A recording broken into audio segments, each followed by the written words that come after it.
Sekarang nampak pada kita seolah-olah waktu mereka berdua hidup dulu, siapa yang memperkenalkan Nabi Isa kepada Bani Israel? Nabi Yahya lah kan. Inilah pengganti. Kalau aku dah meninggal, kalau aku dah wafat, inilah yang orang akan memimpin kamu Bani Israel, Isa alaihissalam.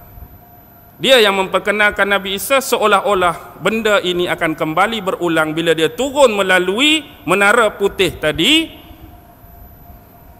Kalaulah benar dia kepala yang sama, individu yang sama juga, seolah-olah memberi pengesahan yang turun ini benar-benar Nabi Isa yang sebenar. Bukan Nabi Isa celup, bukan Nabi Isa yang saja-saja nak jadi. Ramai tak sekarang ni sebelum Nabi Isa turun, ramai tak nak mengaku jadi Nabi Isa? Oh, ramai. Nak mengaku Imam Mahdi ramai. Ada seorang tu Nabi Isa pun dia, Jesus Christ pun dia, Raja Kedah pun dia, Langkah Suka pun dia. Semua dia ada. Bubuh di pelik kereta. JPJ lepas ke tak lepas, wallahu alam lah. Tapi semua dia nak mengaku ni. Tak sekurang-kurang kalau kita nak dakwa, kita nak claim kita Nabi Isa, contoh, saya lah Nabi Isa. Sekurang-kurang orang nak tengok mukjizat dia. Antara mukjizat Nabi Isa boleh periduk orang mati. Ustaz nak mengaku Nabi Isa pun cuba periduk lah. Malah periduk orang pun, ayam hak baru kena langgak kat kereta tu, cuba periduk balik. Boleh menyembuhkan penyakit buta, boleh menyembuhkan penyakit sopak, boleh create, orang panggil apa, tanah tu, dia buat prototype burung, dia tiup hembus, burung tu hidup. Sekurang-kurang boleh buat. Kalau kita nak dakwa benda tu kita tak boleh buat, tak payah mengakulah. Tapi yang jadi dajjal tu, dia nak mengaku, dia boleh buat ke tak boleh buat? Allah bagi izin dia ada ilmu, Allah bagi izin dia ada kemahiran, ada kepakaran, ada teknologi. Dan dia akan menipu orang. Bahkan dalam hadis disebut, bila mendatangi kubur-kubur, kalau aku mampu menghidupkan kembali bapa dan ibu kamu, kamu nak mengaku dah aku ni Tuhan. Hadis sebut. Kalau aku boleh periduk, maksudnya dia berani nak periduk. Sebenarnya yang masuk dalam tubuh tu siapa? Setan lah. Setan yang masuk dalam tubuh tu yang jadi hidup. Tak tahu Freemason ke mana ni tak? Bukan nak pelari daripada Freemason, nak suruh faham asas dulu. Nak suruh faham asas, Kabalah itulah yang masih berterusan sampai hari ini. Asas-asas dia nak bina, buka dalam Bible King and the Chronicles. King and the Chronicles tu ada watak cerita Nabi Sulaiman, ada watak Raja Hiram, Raja Tyre, yang supply barang-barang untuk buat haikal Sulaiman dulu, terutama kayu kayan. Lepas tu Adoniram. Adoniram ni juga watak penting yang berhubung kait dengan haikal Sulaiman dan pengasas Freemason. Bukan pengasas abad ke-18, asas-asas ritual hak duk buat zaman kuil Sulaiman tu ada keterlibatan dengan nama Adoniram ni. Bukan Haldiram. Tahu Haldiram tu siapa? Haldiram tu watak Johnny Lever dalam filem Kabi Kushi Kabi Gam. Tu Haldiram kan? Johnny Lever kenal ke tak? Watak pelawak tu. Okey. Baik, tiga watak ni adalah yang menjadi asas kepada latar belakang pada zaman pemerintahan Nabi Sulaiman berpandukan watak-watak dan karakter King and Chronicles tadi. Baik, kembali kalau kita tengok permulaannya nak jadi asas ni ialah bermula pada Knight Templar. Tahu Knight Templar? Order Knight Templar, perang salib. Perang salib. Bermula perang salib tu, siapa pengasas perang salib? King. King dia, raja dia, pengasas dia ialah seorang padri yang dipanggil Paus Urban atau Paus Urbanus II. Dialah mencadangkan perang salib ni. Jadi perang salib ni sebenar tak ada dah cintakan kedamaian, tapi dia lebih kepada materialisme. Sebab zaman tu ialah zaman Eropah, zaman Dark Age. Apa Dark Age? Zaman kegelapan. Tapi dia duk tengok kekayaan, kemewahan, kemakmuran belah mana?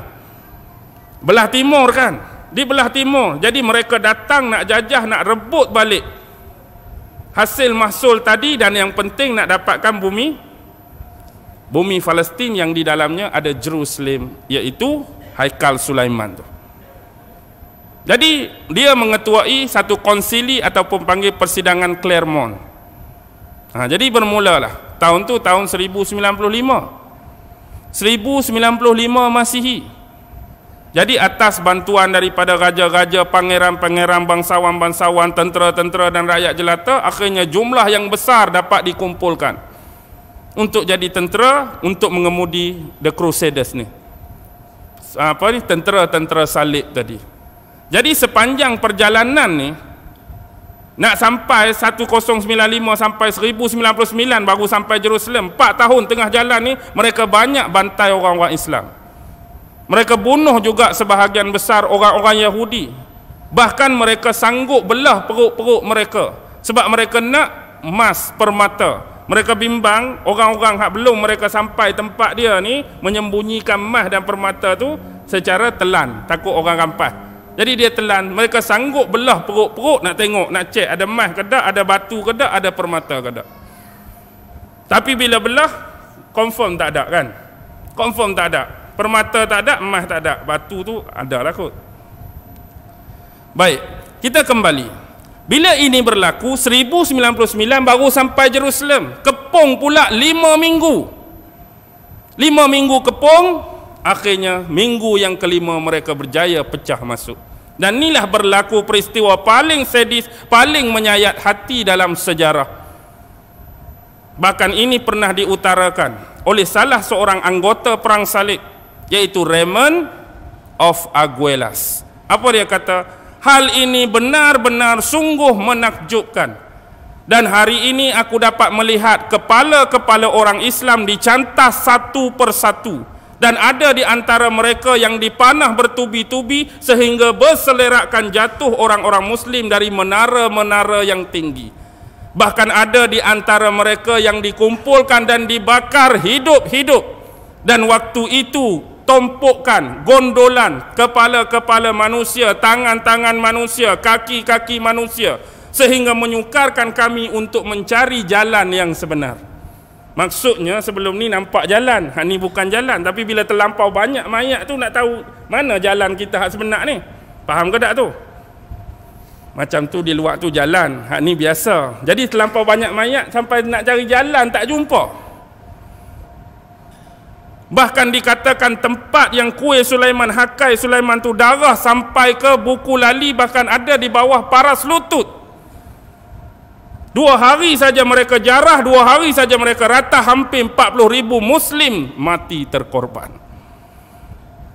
Juga sekali dengan manusia-manusia bangsa Turki dan Saraken.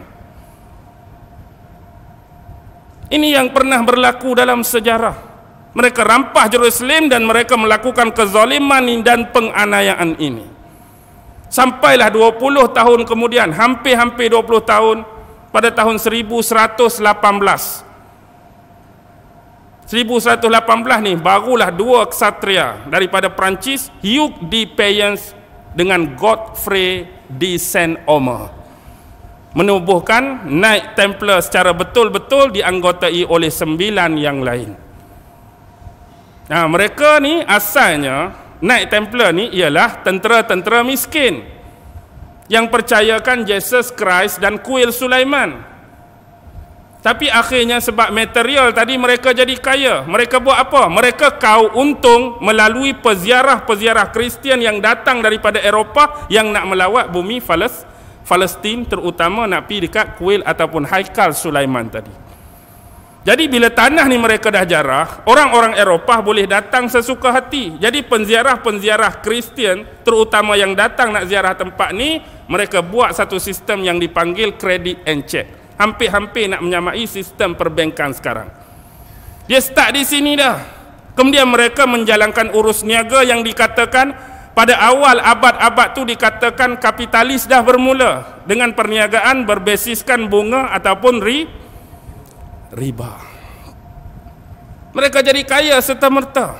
Sebab yang dulu mereka bawa topeng iman Kristian, bawa simbol-simbol Kristian berupa-rupa salib dan krusid. Tetapi dalam hati mereka nak dapatkan keduniaan, kemewahan. Jadi akhirnya secara ringkas 1187 seorang pahlawan Islam datang ke sini bertempur dalam perang Hittin. Siapa? Salahuddin Al-Ayyubi. Kubur dia ada kat mana? Kubur dia tu sebelah masjid tadilah. Sebelah Masjid Dimash, Masjid Menara Putih itulah ada kubur Salahuddin juga, pahlawan Islam.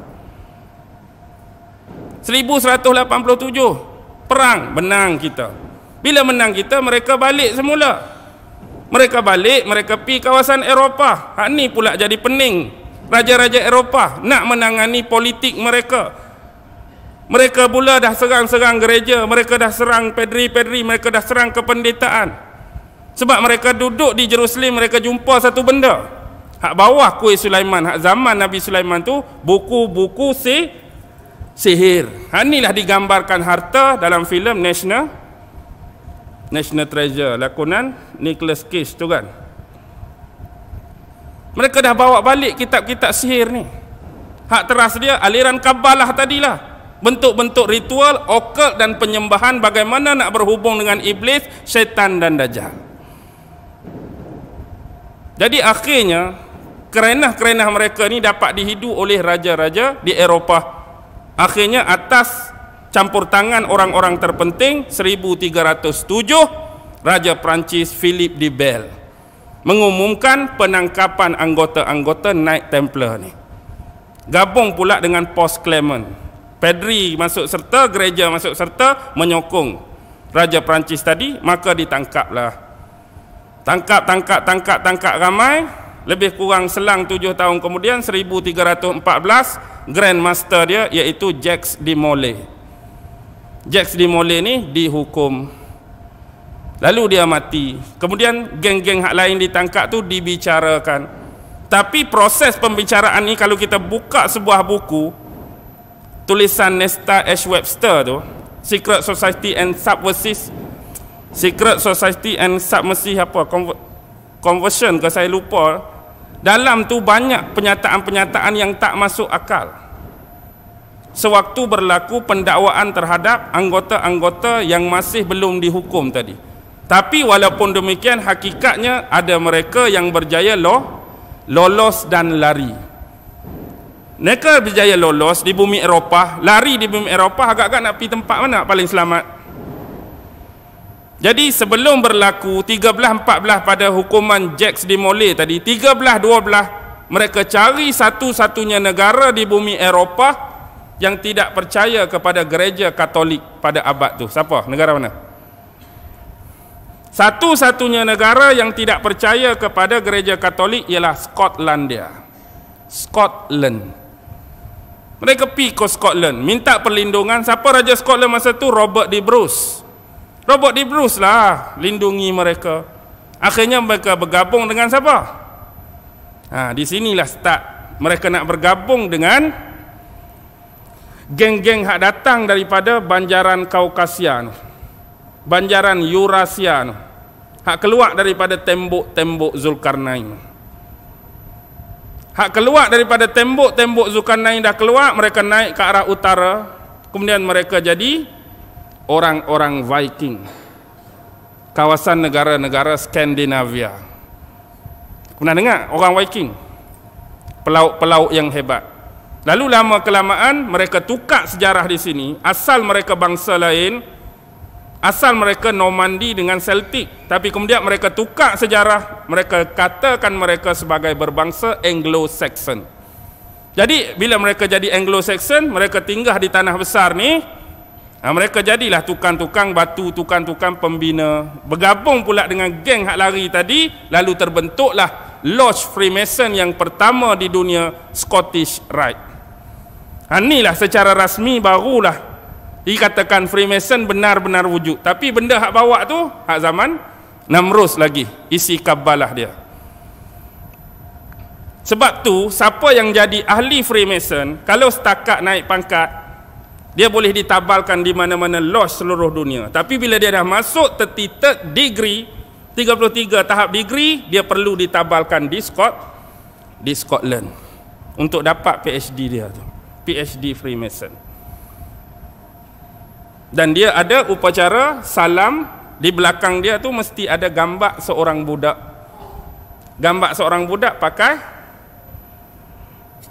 skirt pendek tu, skirt orang Scotland tu. Perlu apa gambaran budak di belakang? Perlu apa gambaran budak di belakang? Sebab tahap third degree ni perlu melakukan pemujaan, dan hak dia puja tu hauskan apa? Hauskan darah-darah dalam watak tadi, hak duk belakang. Watak kanak-kanak, watak budak-budak. Kenapa dulu kehilangan bayi, kehilangan kanak-kanak selalu dikaitkan dengan watikan, dan yang terlebih sadis selalu dikaitkan dengan istana Buckingham. Pernah tengok tak album Euthanasia, album kumpulan Megadeth, heavy metal. Gambar depan tu seorang makcik tua duduk tengah padan, duduk jemuk. Sepatut jemuk kain, jemuk baju, tapi dia duduk jemuk apa? Dia duduk jemuk baby dalam keadaan terbalik. Contoh, kepala baby duduk ke bawah, dia duduk ketik dekat pampers budak sepanjang tu. Kalau kita patut pakaian dan baju, tapi dia duduk ketik baby. Nampak tak apa yang Megadeth cuba tunjuk?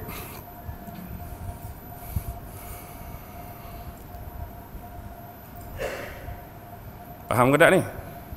Pening sikit pun tak apalah. Cuba faham, cuba hadam. Dia bermula di sini. Jadi start lah. Dia duduk di situ, Scottish Rite. Zaman Scottish Rite tu kita perlu faham. Tu zaman dia zaman penyatuan England tu. Zaman kalau kita tengok filem Braveheart, tahu tak filem Braveheart? Filem Braveheart, William Wallace, Mel Gibson tu. I am William Wallace. Tu zaman nak bersatunya Ireland, Scotland dan England. Akhirnya bila dah bersatu di bawah seorang raja, iaitu King Arthur. Pernah dengar tak dalam sejarah? King Arthur ni dia ada satu pedang dia nama apa? Excalibur kan. Ni round table pertama ni, sistem meja bulat. Sepah tu baru 2-3 hari ni meja bulat. Pernah tengok tak meja bulat sepah tu? Round table zaman King Arthur, zaman dia duk pegang pedang Excalibur lagi. Round table ni. Tapi penasihat dia tu paling penting. Tunjang paling penting penasihat King Arthur ialah seorang tua yang misteri, iaitu Merlin. Siapa Merlin tu? Merlin itulah perlukan pengkajian. Seorang yang dikatakan berumur panjang, tak pernah mati-mati lagi. Dia hilang lagu tu je. Dia masuk dalam hutan, dia hibernation sekejap, dia keluar. Dia ada keperluan, dia masuk dalam hutan, dia hibernation sekejap, dia keluar. Ada setengah ulama contemporary berpendapat Merlin tu dah memang dajjal. Untuk zaman tu lah. Jadi peninggalan Merlin hak kita boleh tengok hari ni di pergunungan kawasan tanah tinggi Salisbury tu. Hak ada batu yang disusun tu. Dia panggil Stonehenge. Tu tinggalan Merlin lah tu. Dia tu sebenar, kalau kita tengok, kalau dari sudut saintifik ada kata nak ukur ukuran matahari. Tapi yang lebih jauh, apa sumber yang ada bawah Stonehenge tu? Seorang pengkaji perempuan dari Amerika dah dapat detect ada benda di bawah kawasan batu di bawah Stonehenge tu. Kalau dia betul, memang dia ada terkaitan dengan satu hadis Nabi. Bila Ya'juj Ma'juj keluar, dia akan mencari sumber dia akan mendatangi sumber air. Okey. Tempat mana kita tak faham? Okey, tak apalah. Okey, sekarang nampak dah. Kalau kita kira abad ke-12 tu Knight Templar lah sebagai pemula, tapi hak di gazet kita kira abad ke-18 lah. Lepas tu lah lodge ni berkembang. Ada di Amerika, ada tu situ, ada sini. Di Pulau Pinang tak ada kan lodge Freemason? Ada tak? Ada. Pulau Pinang pun ada Lodge Freemason. Biasa Lodge Freemason tu lantai dia macam papan dam tu. Hitam putih, hitam putih, hitam putih, hitam putih. Hitam putih tu apa? Collaborate, kolaborasi, relate antara alam putih dan alam hitam. Maksudnya nak jadi kumpulan ni, kita kena bersosialisasi dengan manusia, otomatik juga dengan alam hitam, mesti ada hubungan dengan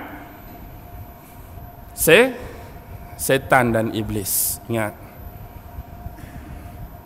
Hak biasa-biasa mungkin rasa tak ada apalah, hak kelas-kelas biasa, ahli biasa. Tapi ada peringkat tinggi, anda perlu lakukan ritual-ritual. Dan hari ini Freemason dah berkembang, bergabung pula dengan Illuminati. Illuminati ni tang mana? Biasa keluarga diraja kan? Keluarga diraja banyak menganggotai Illuminati. Hak 13 keluarga itulah, keluarga Astor, keluarga Bundy, keluarga Collins, keluarga Freeman, keluarga Kennedy, keluarga Onassis, keluarga Renault, keluarga Disney, keluarga Rockefeller, keluarga Rothschild, keluarga Wendun, keluarga Russell. Gabung pula dengan Merovingian, keluarga-keluarga diraja. Lah ni yang jadi teras paksi dan ketua kepada Merovingian dan 13 keluarga Illuminati siapa? Siapa yang jadi ketua Merovingian dan 13 keluarga Illuminati siapa? Ratu Elizabeth.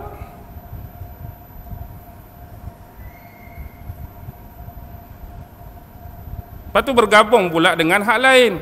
Ada CFR, ada Trilateral Commission, ada Skull and Bone, macam-macam nama lagi lah. Ada apa nak letak hak kecil-kecil tu, hak division dia.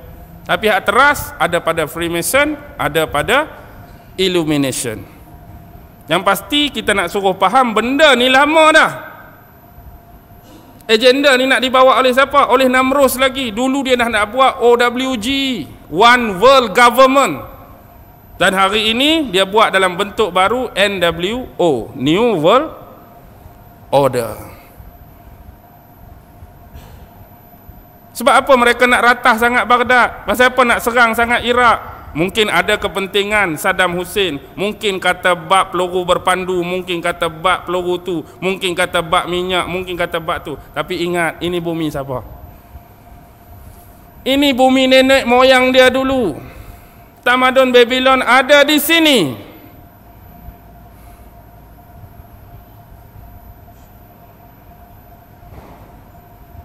Dan hari ini mereka menggunakan sistem-sistem nak menghancurkan. Setiap agama menghilangkan hubungan antara manusia dengan Tuhan dia. Sedar ke tak sedar, faham ke tak faham, perasan ke tak perasan, hari-hari kita sedang dikikis sekarang. Bagaimana bentuk dia? 8F. Tahu dah kan 8F? Tak payah cerita dah. Nombor 1, faith. Tahu faith? F-A-I-T-H. Dari sudut akidah, ringkas-ringkas. Lepas faith, dia akan dari sudut financing. Hak bank, hak riba, hak apa tu dari sudut keuangan. Yang ketiga, agak-agak sudut apa? Lepas pada kepercayaan, lepas pada bank. Biasa orang perempuan pakai lawa-lawa, pakai baju fashion. Fashion dia akan keluar macam-macam, kita pun pakailah juga macam-macam. Tak kira fashion apa. Yang keempat, food, makanan. Dia akan masuk melalui makanan. Hak syubhah pun ada, hak tak halal pun ada, hak haram pun ada. Jadi kita duk makan, kita duk sumbat dalam perut kita, kadang-kadang kita tak perasan tu tak halal, itu haram, hak ni syubhah, hak ni tak ketahuan. Antara lain ialah filem. Filem macam-macam, mereka serat, mereka punya benda-benda di bawah pengaruh minda bawah sedar. Kemudian ada fiction. Fiction ni dia nak bawa cerita alien lah, UFO. Dulu dia ada ET tahun 85 kan? ET 85 ke 70-an lah? Saya lupa. ET kan awal kepala kecil tu kan, duk cucuk tangan tu. Dia nak start dah. Maksudnya ada makhluk angkasa, ada alien yang boleh berhubung dengan manusia. Dan ada kabar alien ni nak serang dunia. UFO mari tu alien dah lah. Kita pun kesiang kat alien dah. Waktu Nabi Adam ada dulu, Nabi Ibrahim ada, dia tak berasa nak turun pula ke bumi. Waktu Nabi-Nabi tak ada ni baru dia nak turun. Dekat kiamat pula tu baru nak turun. Kurang-kurang zaman Nabi lah kenal Nabi-Nabi ke kenal Rasul-Rasul. Ni Nabi Muhammad dah mati lama dah. Dekat nak kiamat baru alien rasa nak turun. Sebelum ni alien tak mau turun. Hakikatnya UFO tu siapa? UFO tu orang ke manusia? Sama juga orang ke manusia. UFO tu teknologi manusia. Tu teknologi Jerman selepas Perang Dunia Kedua. Manusia tu manusia lah, campuran dengan makhluk-makhluk halus tu lah, jin ke iblis ke setan ke. Dia boleh buat. Setakat nak merupa tu iblis boleh buat. Merupa sak jadi muka lagu ni, perak-perak tangkap gambar. Hantu kita tengok macam-macam tak? Sebab tu kita boleh boh nama. Hantu langsui, muka lagu mana bang? Kita panggil langsui, hak ni Pontianak, hak ni hantu pisang, hak ni hantu galah, hak ni hantu bungkus, hantu tu, hak ni hantu ni. Macam-macam. Bendanya hantu tu ada ke tak ada? Hantu tu tak ada, yang ada jin. Jadi bila panggil hantu, nama pula macam-macam. Sebab rupa-rupa tadi, alah setakat nak buat rupa macam muka alien tu dia boleh sangat lah. Jadi kita ditipu. Keluarlah filem-filem berbentuk Misteri X-File. Orang tu kena culik, orang ni kena culik, kita pun tengok lah. Hakikatnya lama dah jin iblis ni. Dia masuk dari sudut fiction. Lepas tu dia masuk dari sudut kadang-kadang freedom, kebebasan. Dia marilah kok celah perempuan pula. Kebebasan, nak hak wanita. Wanita mesti sama dengan lelaki. Hak kami mesti disamaratakan. Lepas tu keluar pula LGBT. Tahu LGBT? L tu apa? Lesbian. G, gay. B, bisexual. T, transgender. Dia ada satu lagi kena tambah. Jenis rogo binatang. Dia ada satu lagi istilah, suka dengan binatang. Semua ni empat-empat LGBT tu sekurang-kurang orang lagi, laki ke perempuan. Ni tengok lembu rasa nak buat dengan lembu, tengok ayam rasa nak buat dengan ayam. Kalau boleh tambah urut yang kelima tu. Berlaku ke tak berlaku? Berlaku dah, lama dah. Mungkin tempat kita tu tak tahu dah nak kata tak, takut ada kes terpencil. Tapi kalau di Eropah, di kawasan-kawasan hak sudah biasa dengan perzinaan ni, memang dah banyak dah dengan binatang ni. Macam-macam, tak ada kerja dah. Hak perempuan duduk sorang-sorang, ambil belut ke ambil apa, bubuh. Tak ada kerja. Kadang-kadang kalau tak binatang, ambil apa? Ambil sayur-sayuran pun jadi tak? Buah timun pun jadi, buah terung pun jadi, tomato pun jadi, macam-macam, tak ada kerja. Jadi hak ni kah kita harapkan? Hak ni lah kah kita nak? Kita memang tak mau hak ni, tapi hak ni dah berlaku. Hak ni dah berlaku. CP baru pukul 10 dah.